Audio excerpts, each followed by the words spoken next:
শুকরিয়া জানিয়ে আজকে আপনাদের সামনে বক্তব্য রাখছি। আজকে আমরা ন্যায় বিচার পেয়েছি, এটাই হলো আজকের মূল আমাদের বিষয়।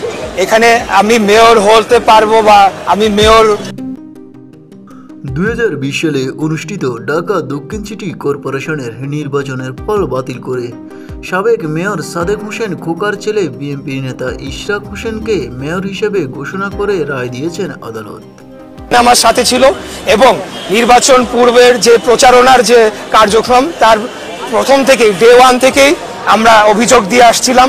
সেখানে বিভিন্নভাবে আমাদের প্রচারণাকে বাধাগ্রস্ত করা হয়েছে। আজ বৃহস্পতিবার ঢাকার প্রথম যুগ্ম জেলা জজ ও নির্বাচনী ট্রাইব্যুনালের বিচারক মোহাম্মদ নুরুল ইসলাম এই রায় দেন। এই তথ্য নিশ্চিত করেছেন আদালতে সেরেস্তাদার রফিকুল ইসলাম। রায় ঘোষণার সময় আদালতে উপস্থিত ছিলেন ইশরাক হোসেন। রায় ঘোষণার পর আদালতে বিজয় মিছিল করেছেন ইশরাক হোসেন।